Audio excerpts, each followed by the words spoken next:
Hey, good morning, everyone. I want to start, it's Pastor Mac here. I want to start by asking you guys a question again this week. And it's probably an unpopular question. And in that, I mean, it's one of those questions like if someone asks you, how's your exercising going when you really haven't been exercising and you try to avoid the question. I say it like that because I've done that and I'm really good at it. But here's the question. How is your quiet time with God? How's your quiet time with God?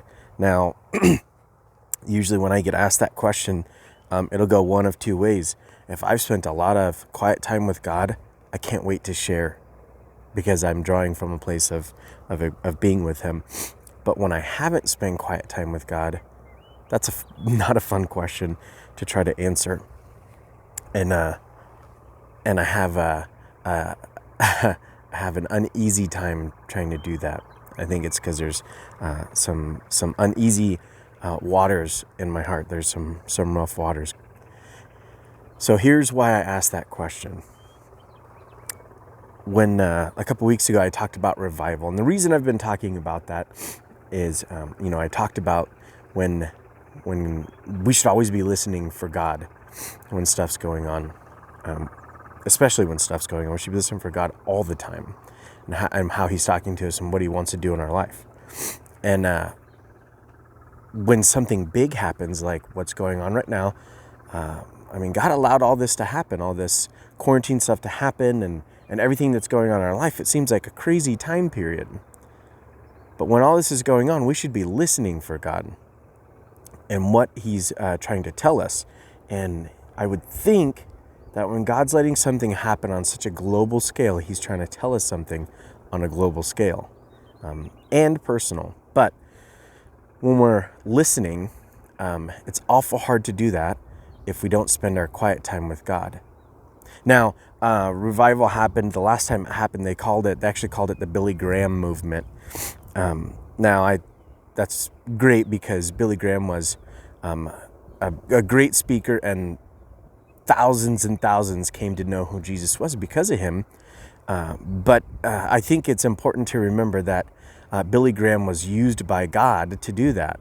Now, I'm going to get personal here for a second and ask you guys personally to really reflect on what your quiet time with God's like.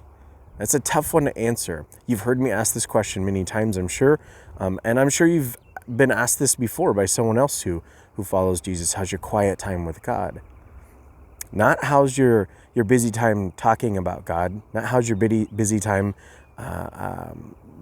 not even just reading scripture. I think that's an important part of it. But more than that, the quiet time where you sit and you're just with God. And you reflect on who God is and what that means to you. So back to that revival. When Billy Graham did his speaking and he did all these amazing things for Christ, you would think Billy Graham was busy and he did all these awesome things all the time. And I think us as a people in America, we like to be busy. We like action. We like to be preoccupied. But when you asked Billy Graham, he said this. Someone asked him, what's the single most important thing for a new believer, for someone who believes in Jesus? He said the single most important thing is your daily quiet time with God. Daily quiet time. Here's what's awesome about that. Billy Graham is saying the same thing that Paul was saying in the New Testament. And Paul said, do as I follow Jesus. See, Billy Graham is doing something he's not just making this up. It wasn't just something he decided to do. He's imitating Jesus. And I think we should do the same thing. And sometimes we may not understand why, and we should just do it. Sometimes we can understand why. And in this one, I'll share in a minute why we do it, why I do it, and I'll share personally my experiences. But in Mark 1:35, it's my favorite verse on when Jesus was quiet with the Father. It says, early in the morning while it was still dark, before the sun was up, Jesus rose and went to a solitary place to pray. Now, it's not still dark, but I'm at my solitary place. That's Tonasket.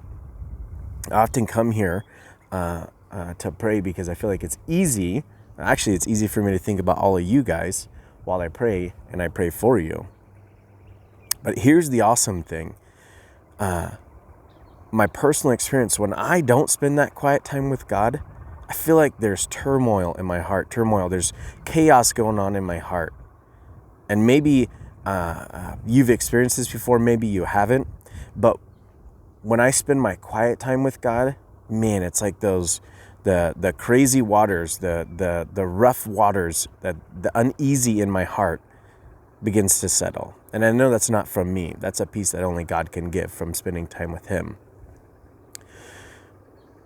The other way I would explain it is have you ever gone on a long run and realized I did not drink enough water, or done anything and realized you haven't drank enough water?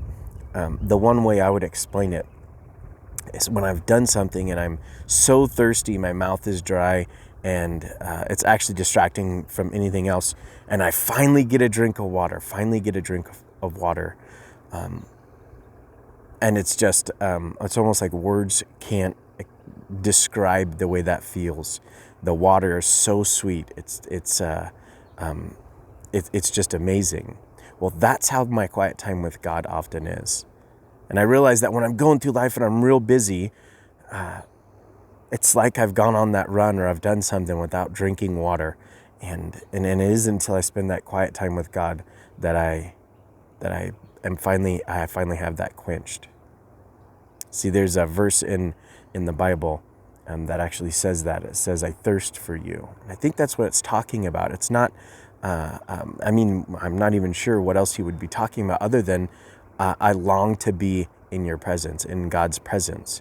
So that's my prayer for you guys, is that you would spend just those few minutes a day.